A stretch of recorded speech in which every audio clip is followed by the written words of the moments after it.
नमस्कार मंडळी, हा 15 ऑगस्टचा कार्यक्रम आहे. 79व्या स्वातंत्र्य दिनाच्या सर्वांना खूप खूप शुभेच्छा. तर इथे आपल्या देशात अनेक वेळा दहशतवादी हल्ले झाले. त्यातला हा दुःखद प्रसंग पहलगाम हल्ला. शाळेत स्वातंत्र्य दिनानिमित्त एक विशेष कार्यक्रम आयोजित करण्यात आला होता. या कार्यक्रमामध्ये जम्मू काश्मीरमधील पहलगाम येथे दहशतवाद्यांनी हल्ला केला. या हल्ल्याचे अनेक निरपराध लोकांचा बळी गेला, पण आपल्या सैनिकांनी शौर्याने याचा मुकाबला केला. आज आपण त्याच घटनेचा एक लहानसं चित्रण पाहणार आहोत. पहलगाम हल्ला हा देशासाठी वेदनादायी प्रसंग होता. शहराच्या गोंगाटातून, कामातून सुटका म्हणून पर्यटक निसर्गाच्या सानिध्यात आले होते. हिरवागार निसर्गाच्या सानिध्यात फिरत होते. कोणी फोटो काढत होते.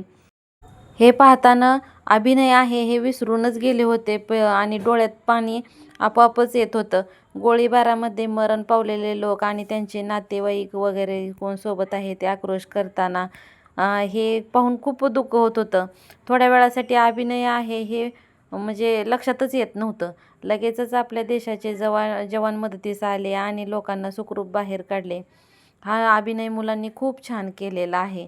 मुलांनी उचलून वगैरे ते बाहेर काढलेलं आणि इथं न्यूज रिपोर्टर आलेले. एका मुलीच्या हातात तुम्हाला माईक दिसत आहे. समोर कॅमेरामन म्हणून वगैरे इकडं तिकडं असं पाहताना पहा किती असं खरोखर अभिनय आहे असं वाटत आहे बघा. सगळं एकदम परफेक्ट मुलांनी केलेलं आहे. त्यामागची त्यांची मेहनतही खूप आहे. शिक्षकांचे अनमोल मार्गदर्शन आहे. किती व्यवस्थित नियोजन पद्धतीनं असं म्हणजे त्यांनी ते अभिनय केलेला आहे पहा. इथं सॉन्ग वगैरे होतं त्यामुळे देशभक्तीपर गीत चालू होते. त्यात अजूनच भर पडलेली होती आणि एवढं सुंदर वाटत होतं पाहताना ना, खरंच खूप छान वाटत होतं. हातवारे करून जो मुलगा बोलत आहे त्याने नरेंद्र मोदीजींचा रोल केलेला आहे. मग त्यावेळेस जे मोदीजींनी भाषण केले होते सेम तसंच तो भाषण करत आहे. हातवारे वगैरे हुबेहूब करत आहे. यानंतर ऑपरेशन सिंदूरचा मुलांनी रोल केलेला आहे. इथं साईडला तुम्हाला रणगाडा वगैरे दिसत असेल. खूप छान आहे. नक्की व्हिडिओ पूर्ण पहा. यानंतर ऑपरेशन सिंदूरचा अभिनय मुलं करत आहेत. खूप सुंदर आहे. या माध्यमातून तुम्ही पाहू शकता. एक छोटं हेलिकॉप्टरसुद्धा इथं आणलेलं आहे बघा, तुम्ही पाहू शकता. मी खूप स्टेजपासून लांब असल्यामुळे मला व्हिडिओ व्यवस्थित घेता आलेला नाही आहे बघा. तुम्हाला दिसतंय का इथं? घ्या आता.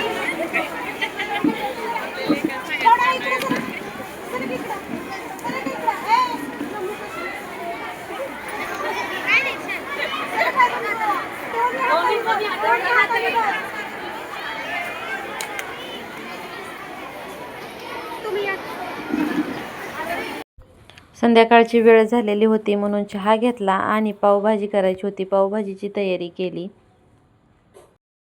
पावभाजी करण्यासाठी सर्व भाज्या कट करून घेतल्या. वाटाणा सोलून घेतला. फ्लावर, बटाटा, टोमॅटो कट करून घेतले. स्वच्छ धुवून घेतले. कुकर गरम करायला ठेवला. त्यामध्ये तेल टाकले. तेल गरम झाल्यानंतर जिरे, हळद टाकून ह्या कट करून घेतलेल्या सर्व भाज्या टाकल्या. त्या परतून घेतल्या. त्यामध्ये 1 चमचा लाल तिखट टाकले. 1 ग्लासभर पाणी टाकले आणि 2 शिट्ट्या करून घेतल्या. तोपर्यंत मी जे घासलेले दुपारी भांडे होते ते लावून घेतले आणि जी दुसरी भांडे घासायचे होते ते घासून स्वच्छ करून घेतले. म्हणजे पहिले जाळी रिकामी झाली आणि नंतर त्यामध्येच भांडे ठेवले. तोपर्यंत इथं कुकरच्या 2 शिट्ट्या झालेल्या आहेत. सर्व भाज्या शिजल्यानंतर मी इथे पुरण वाटण्याच्या चाळणीत काढून घेतलेल्या आहेत भाज्या. बारीक करून घेतलेल्या आहेत. निम्म्या भाज्या बारीक करून घेतल्या आणि थोडे आहेत त्या ग्लासने जाडसर असं वाटून घेतलेलं आहे. कांदा, टोमॅटो बारीक चिरून घेतले. कढईमध्ये तेल गरम करायला ठेवले. तेल गरम झाल्यानंतर त्यामध्ये बारीक चिरलेला कांदा घातला. तो चांगला परतून घेतला. नंतर त्यामध्ये कट केलेले टोमॅटो घातले. तेही चांगले परतून घेतले. टोमॅटो चांगले परतून घेतल्यामुळे आंबटपणा कमी होतो. त्यामध्ये हळद, लाल तिखट, पावभाजी मसाला घातला. शिजवून घेतलेल्या भाज्या त्यामध्ये घातल्यानंतर गॅस कमी करून 5 ते 10 मिनिट तसेच ठेवले शिजत. यामध्ये बारीक चिरलेली कोथिंबीर टाकायची आहे. आता आपल्याला पाव गरम करून घ्यायचे आहेत. मी इथं तुपाचा वापर केलेला आहे. तवा गरम झाल्यानंतर त्यामध्ये तूप टाकले, बारीक चिरून घेतलेली कोथिंबीर, पावभाजी मसाला टाकला आणि पाव गरम करून घेतले. मुलांनाही आता भूक लागलेली होती, मग ताट करायला घेतले. व्हिडिओ आवडला असल्यास लाईक करा, शेअर करा आणि चॅनलला नक्की सबस्क्राईब करा. आणखी भेटूया नवीन एका ब्लॉगमध्ये. धन्यवाद.